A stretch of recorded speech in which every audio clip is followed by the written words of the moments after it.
Welcome to the Everybody Matters podcast. This show is an outreach of Barry-Wehmiller. Don't forget to connect with us on the web at Barry-Wehmiller.com, on Twitter at Barry-Wehmiller, on Facebook and LinkedIn, and check out our blog, trulyhumanleadership.com. I'm Brent Stewart, your host. Over the last few episodes, our CEO, Bob Chapman, has been answering questions sent in by our social media audience. We've done 2 installments of this so far, and now we're going to finish this up with a third. We've got several questions Bob is yet to answer. And so Mary Rudder and I will feed Bob these questions, and he starts out with a little reflection on what the holiday season means to him. You might be surprised by his answer. Here's Bob. I, for probably most of my life, have never been much of a holiday person because I don't want to wait until a holiday to enjoy my family or my life. So I've been blessed with this attitude that I want every day to be special.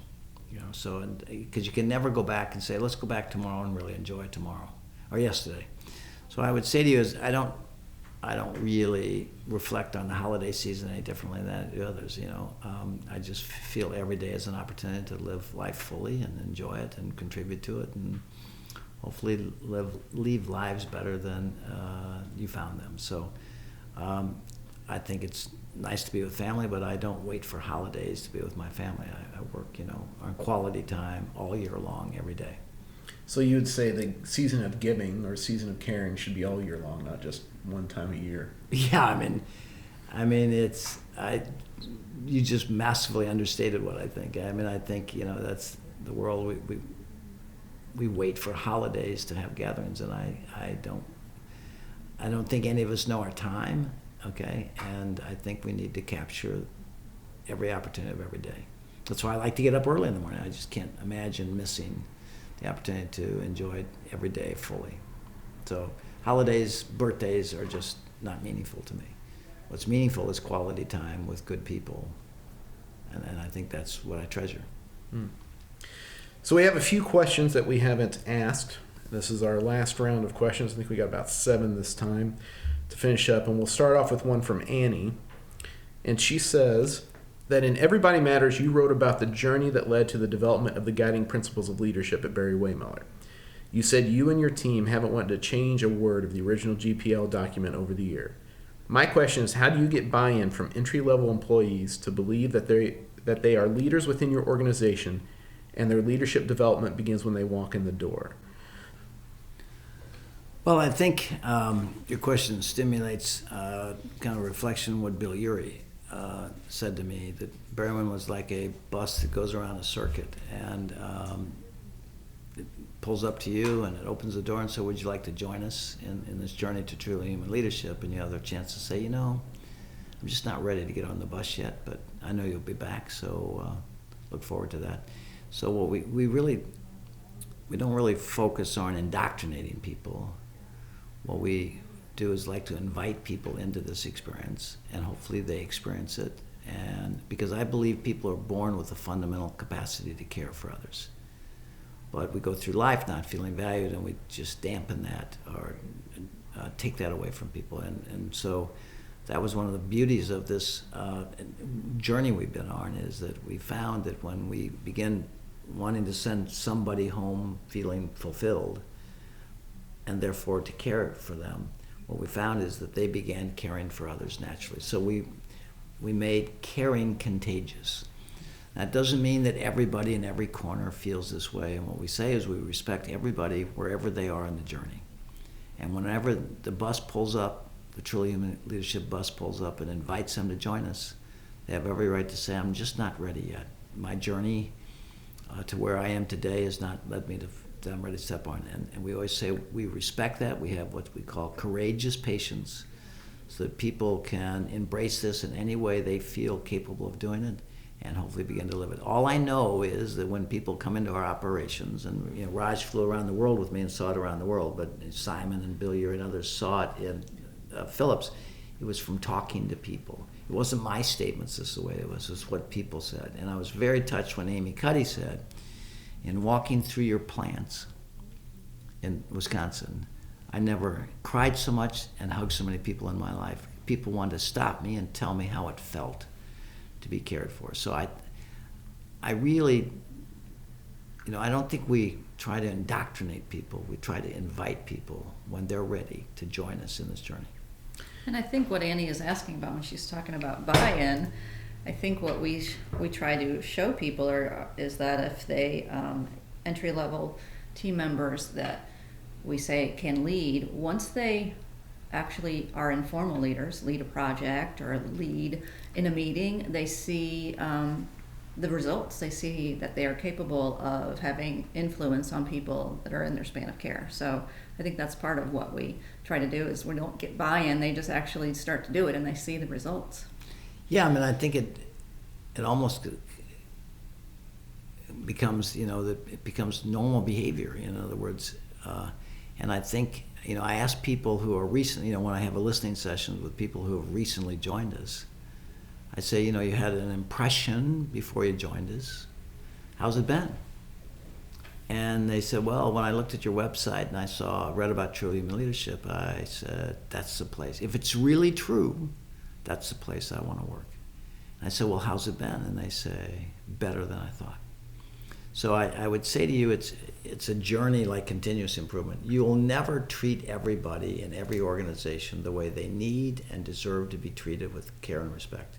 It's a journey where none of us are perfect, and we're imperfect in our ability to meet other people's needs. But we are on the journey. We're trying to focus on it. It's a journey. We hope to get better every year. We're trying to teach our leaders to care, to create caring environments. We're trying to teach our team members how to listen to each other with respect and dignity. But it's a journey. And we can make 5 steps forward, and we can promote somebody, hire somebody who ends up not living our values, and we can take 4 steps back. But we are very much committed to the journey. We're not perfect. We will never be perfect. We will never meet everybody's needs. We will not be the perfect fit for everybody. But I think having listened to a lot of people that have joined us, I was particularly touched by some young people that joined us who said, I was worried being a young person joining your company to make mistakes. But what I found is when people said to me, that's okay, that's how you learn. And I felt comfortable in kind of doing some things that I would have otherwise been uncomfortable because I'd make a mistake. But people said, that's okay, we'll help you. And I didn't coach people to say that. I mean, I didn't say, if these young people, we need to help them. But when people feel cared for, their natural caring instincts show and they begin. And when they feel safe, in other words, it's not that this young person is going to replace me. This young person is somebody's son or daughter that's joined us. I want to help them along in this journey. So what you see is this natural tendency to care. And again, it's not the indoctrination. And again, when you're the combination of 110 acquisitions around the world, how can you possibly do this? Like a family with adopted kids with different backgrounds. And yeah, it's hard. But that's what we owe the people who put their faith in us. Because we know for a fact that the way we treat people here in our care affects the way they go home and treat their spouse and their kids and behave in our communities. So it's a profound responsibility that we take seriously. I think you pretty much answered this next question, but there may be some things that you want to add to it. And Rodney is a senior leader in his organization, and he's frustrated because the other senior leadership is stuck in old business thought processes and practices. He's saying that in the culture change that they're trying to make in their organization, the supply chain is really getting it. They love hearing about Simon Sinek's messages. They want to impact people, even though it's been a challenge. And people are having a hard time understanding why people are resisting changing to a different, better culture. So do you have any other things that you could share about that? Because you answered a lot of that just now. No, I mean, I think in any organization, you're going to have various levels of acceptance, embracing these practices, and movement along that journey. And what we have to do is we have to respect the differences in people. One of the things we teach in communication skills, we are not all created with the same personality. We found out that there's various types of, one of the things, core foundational practices we teach is listening skills. And in listening skills, you understand that you need to flex to the different personalities of the people you can't treat everybody the same because we're uniquely different. You know, Cynthia and I had 6 kids and 6 uniquely different personalities, and you can't just, one size does not fit all in your family, one size does not fit all in your company. And so I would say, if you are embracing this and other people are, be the early adopters. Know that other people may struggle to get on the journey with you and say, you know, they'll step on board when they're ready. And we're not going to worry about them, we're going to worry about us. We're going to worry about us living it, not whether they do it or not. So don't focus on what's not right. Focus on what is right. There's an expression, shine a spotlight in your organization, look for the goodness and hold it up. Don't focus on what doesn't work, focus on what does. And don't let others who are not yet ready to be on that journey drag you down. Be encouraged by the people that are on it. Okay, Bob, here's another question from Nico.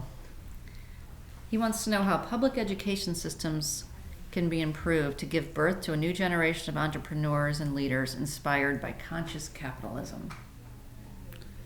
Great question, because when we began this journey, we tried to go out into organizations and bring truly human leadership into, I'll call them mature organizations. And felt very focused that this was our calling. We're making great progress. But in the last year or two, we've realized that we're out treating cancer, but we're not curing cancer. The cancer of lack of leadership. And then when we looked at it seriously, we said the issue here is that our education system, K through 12 and secondary education, is not educating the whole child. We're focused too much on the mind, too much on numbers, too much on test scores. And we need to shift our focus to human scores, the ability for people to listen to each other, care for each other, live with each other.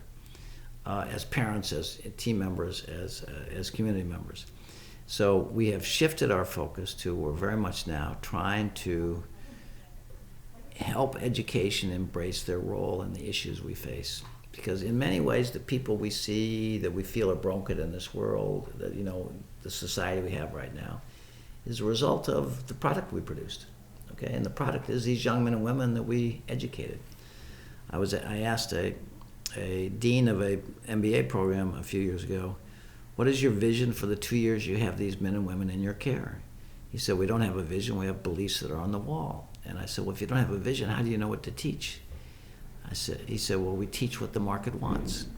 And I said, Dean, if you ever ask me to be on your board, which I'm confident you will not after this conversation, I would shut this university down until we know what are we trying to impart upon these young men and women so when they leave our care, they're ready to go out in the world and be leaders. And then what kind of courses do we need to offer or require them to take so when we hand that diploma to them, we are confident we have prepared somebody to go out and live fully in this world in service of others so we can have a world where everybody matters. So education is the cure.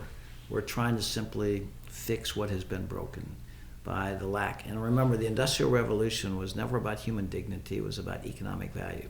We thought if we gave people good jobs with good pay, that we created the kind of society we wanted of affluence that leads to the advancement of our civilization. But what we forgot is that money does not create happiness. In fact, we have virtually full employment now, and we have one of the highest levels of frustration in this country. Why? Because money doesn't create happiness. The way you're treated all day, at work, at home, in our community, in our society, that's what we got to focus on. Because people are making, money does not create happiness. You know, remember the Gallup survey for the source of happiness. And they thought it would be money, and they found out that after people make a certain income, it doesn't impact their happiness. They thought it would be health, and they found out that people take their health for granted. They found the number one source of happiness in the world is a good job working with people you enjoy. So what do we have in the world? We have a world where 88% of all people feel they work for an organization that does not care about them. That, to me, is the reason we have the anxiety and issues we have. And the answer to that is we need to start teaching people how to be leaders, who embrace the profound responsibility with the skills and the courage to care for the people. Not use people for financial success, but care for people, and the product of that is value creation, human value creation and economic value creation. So Chris has kind of a similar, basically has kind of a same question. He uses your TED Talk and in his leadership courses that he teaches, and has seen you actually speak a few times. And he's asking if we know if there's any movement toward teaching these sorts of things in grade schools or teaching this to young parents. And I think probably the answer to that could be the work that Our Community Listens is doing, because they're starting to impact people in organizations like that. Yes, we started a nonprofit, or what I call a for good organization, about 10 years ago, to bring what we had learned in our business to communities, where we taught people communication skills, which is empathetic listening, which is caring. And we were teaching it to adults, and we kept hearing, I wish I had known this when I was younger. I wish I had known this when I was getting married. I wish I had known this when I was raising my kids. And so we paused in this initiative about 18 months ago and said, we need to reimagine, what our nonprofit's vision is. And we realize now is that we need to bring these skills to young kids so we don't fix adults, we don't ever break them. And so our vision is to bring this into our education system, where we educate the whole child, not just the mind of the child, not so they can get in the right university and get in the right job and make the right money, but that we educate the whole child so that they can go out and live productively in our society and care for others as they pursue their goals. And so that we can eliminate the amount of depression, anxiety, because people, the people we're working with in New York right now call it spirituality. They said children who have a sense of spirituality, and they don't mean religion, they mean believing in something bigger than yourself, have a much higher resistance to anxiety, depression, deal with life issues strongly, and can live more meaningful lives. So we need to, and we can teach that. We know that. We know we can teach communication skills, which creates caring, which creates community. But we also know there's other techniques that the people at Columbia University, the Rockefellers, who are all kind of approaching the same issue. Because what we see in our society, we say, what's wrong with kids today? We have the expression millennials, and they don't have. It's not like when we were kids. Well, where did they come from? They came from our education system and our families. And so we need to kind of put a mirror and say, could we be better stewards of these young lives by preparing them to the skills of caring, okay? And these are skills. People have a natural tendency, but then you got to align that tendency with a skill to actualize caring. Because when people learn to listen to each other, they learn to care for each other. So we strongly believe that we can impact the world in the long term by getting our educational system to embrace preparing the whole child to live lives of meaning and purpose, to serve in a free society, and respect, if you will, the freedom we have and the way we treat each other and the way we feel that we are treated ourselves. You got the opportunity to go to Texas and visit with some high school students that has taken some of our coursework through Cynthia Bishop, who's partnering with OCL to bring that to high schools and stuff. What was it like to meet with those kids after they had gone through that teaching? It's encouraging because the course we designed that we use at work and we use in our nonprofit was designed for 18 years and older. That's just kind of the bright line test. The DISC profile is for adults, etc. And so the Bishop, who's an incredibly gifted content developer in Texas, passionate about to try and help create a more caring world, she took the concepts in I'll call it the adult version, and with her skills in curriculum development, adapted it to the language of youth, and took them through a program at the high school. And I was there for the graduation, and it was amazing to see young kids use the language of seeing how people have uniquely different skills. Okay, because I always thought you should treat people as you want to be treated. And what we've learned through this is you need to treat people as they want to be treated, because we are uniquely different. And the way I may want to be treated may not be the way that meets your needs. And that's one of the skills. And so I saw these kids, actually hawks and eagles, and they were given certain personality traits like birds so the kids could relate to it.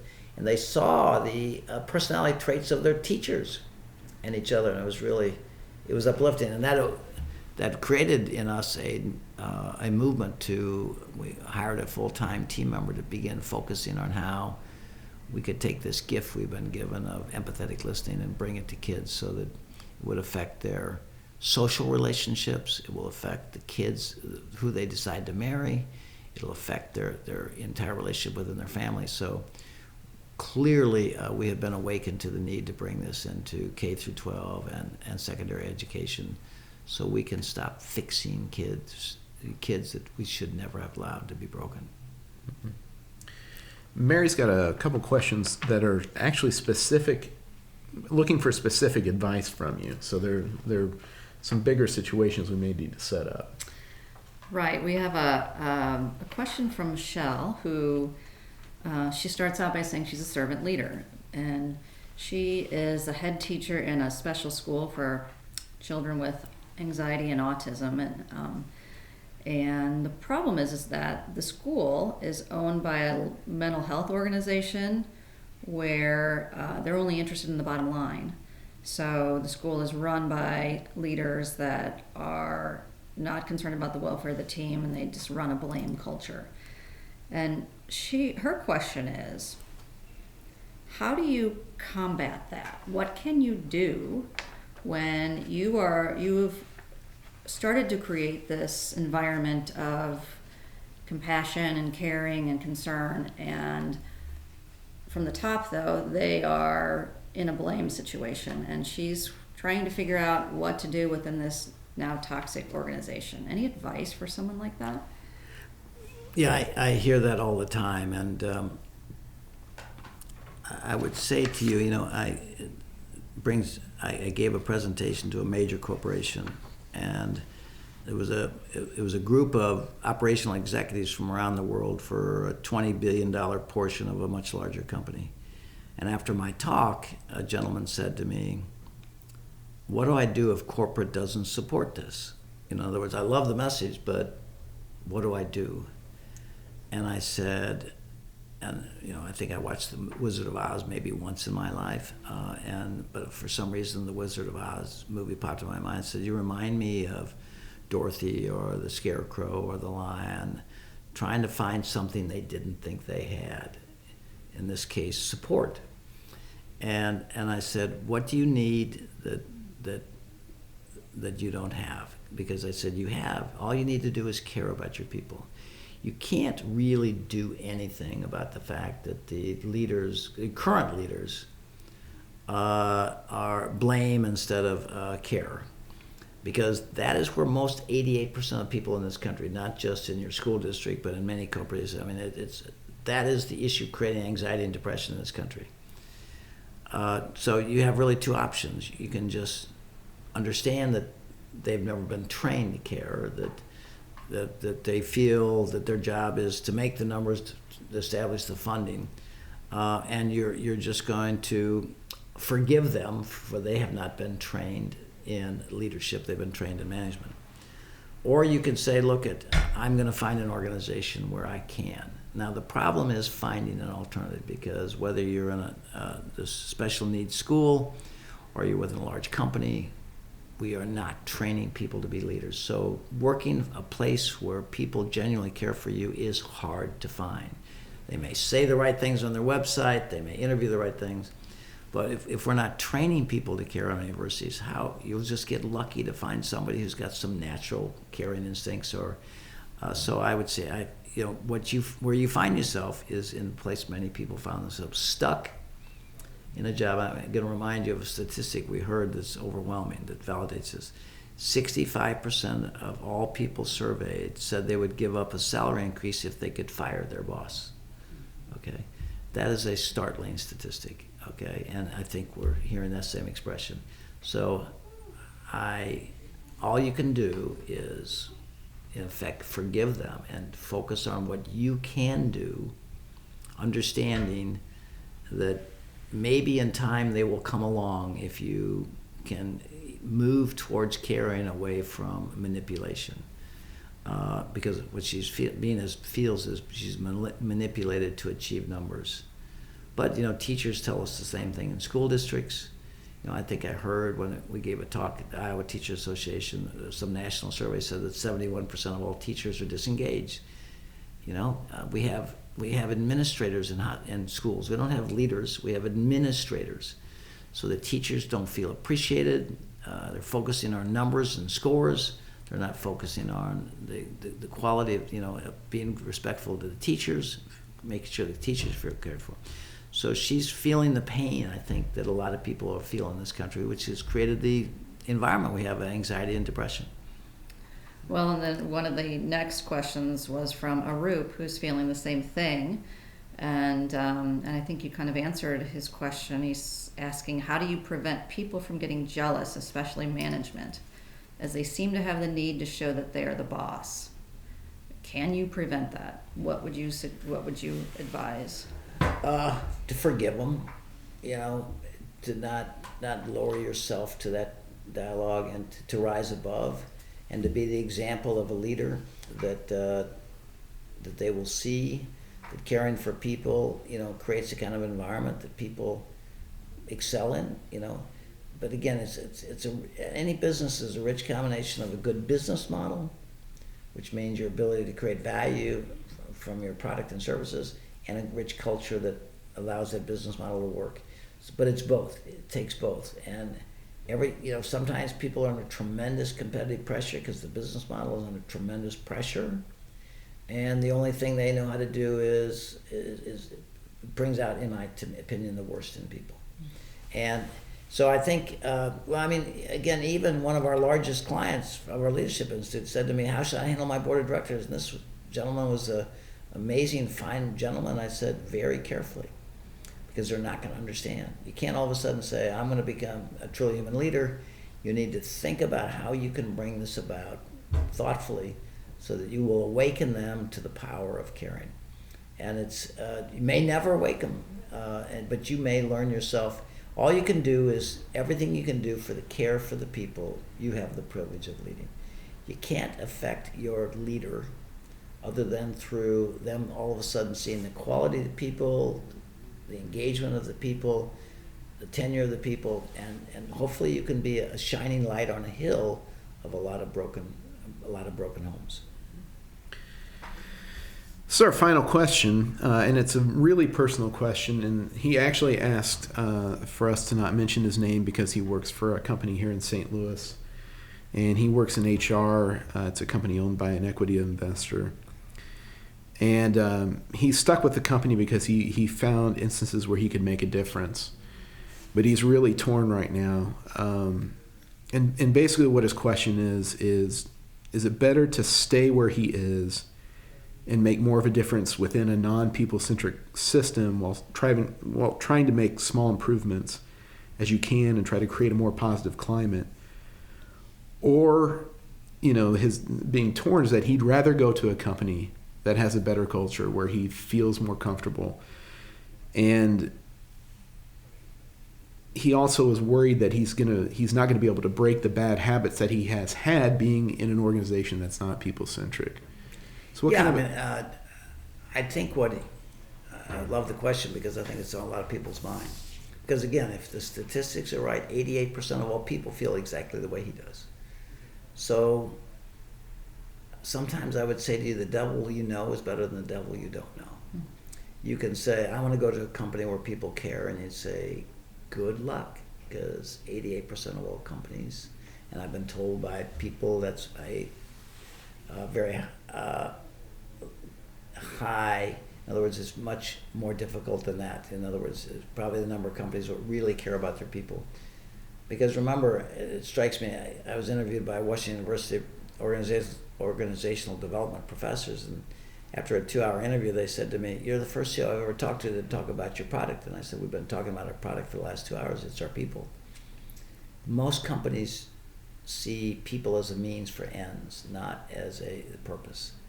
And I said to him, our people are our product. We need some economic model to give people a chance to express their gifts, but I'll never feel passionate about the machines we built. I'll feel passionate about the people who built the machines. So I would say to you that if this was my son or anybody else's son, I would say to you, you gotta live thoughtfully in the world you're in. In other words, you gotta be careful for the security of your family, for your income, and you gotta kind of say, how can I embrace aspects of truly human leadership without putting at risk my very ability to be a leader? The second thing I would do is I would keep my head up and look for opportunities, because living in that kind of oppressive culture takes its toll on your health and your marriage and your relationship with your friends and kids. And I would want to say to you, I always say, don't give up the job you've got until you've got the one you want, okay? Now, that's not easy to keep your role and to look and put at risk people find out you're looking. But I would say to you, I understand his situation. I'm sorry that he finds himself in that position. I appreciate him asking it. But this thing I would say is, take what you've got, make a difference where you can, but keep your head up and look for the opportunity where you can be more valued. But again, so many people say good things about their company until you get there and you find out it's not like you thought it was going to be. So I think you have to be to take that next step, you got to be very careful, very diligent, but don't give up on the people and the opportunity to affect the people whose lives, because there's people working for you, this gentleman, who want to feel valued. So focus on them, focus on getting the goodness, and try to keep your head up and look for that opportunity. So you can join an organization where you feel you're cared for, and it will affect your marriage and your kids and your family life. I'm sorry you feel that pain, but it's common. That's why we have the level of anxiety and depression we do in this country right now. Because people have jobs, but they don't have meaning. Well, we've come to the end of all our questions. I think we had 26 questions altogether that we've scattered over 3 podcasts. Is there anything you want to say in closing to all the folks that send in questions to us and have been listening and reading our content and sharing it? Well, I'd said to you that the good news is that in our opportunity to share this message, I think Mary told me that we gave 20 talks around the country in military, government, healthcare, education. People are listening. People want it. They just don't know how to go from management to leadership. I'll remind your listeners that the word management means, in my terms, the manipulation of others for your success. And leadership is the stewardship of the people whose lives you're entrusted with. And so I believe there's the pain we're experiencing in this country. People are beginning to awaken that something needs to change. Ever since the Industrial Revolution, it was about creating economic value, and we assumed economic value created happiness, and we found out that because we have virtually full employment now and a good economy, and people aren't happy. They have money, but they don't have happiness. So what we need is for every one of your listeners to try to embrace truly human leadership in aspects that they can within their organization, and understand that most people aren't bad people. They've just lived in a bad system and educated around numbers and not around human dignity. It's not that they're bad people, it's just a bad system. And the good news is people are listening. I think, Mary, you said that it looks like the pace of speech is even more dramatic this year and more globally. So we'll be sharing this around the world. So I'm incredibly encouraged. I was particularly encouraged by the Ukrainian study of our culture, and we've certainly had feedback from Asia. So this is a global issue. It's not just an American issue. And I want people to be hopeful, because what we need is all your listeners to embrace any aspect of truly human leadership they can, and not give up hope, and look for the goodness of the people they work with, for, and try and focus on that as we try to move from manipulation to caring. Thanks for listening to the Everybody Matters podcast. Thanks for sending questions in to Bob Chapman. If you'd like to find out more about Bob Chapman and Ross Odious book, Everybody Matters, The Extraordinary Power of Caring for Your People Like Family, go to everybodymattersbook.com. For updates on the book, this podcast, and for a lot of great content and insight, don't forget to connect with us on the web at Barry-Wehmiller.com, on Twitter at Barry-Wehmiller, on Facebook and LinkedIn, and check out our blog, trulyhumanleadership.com. I'm Brent Stewart. Thanks for listening. And don't forget, Everybody Matters is the only business idea with truly unlimited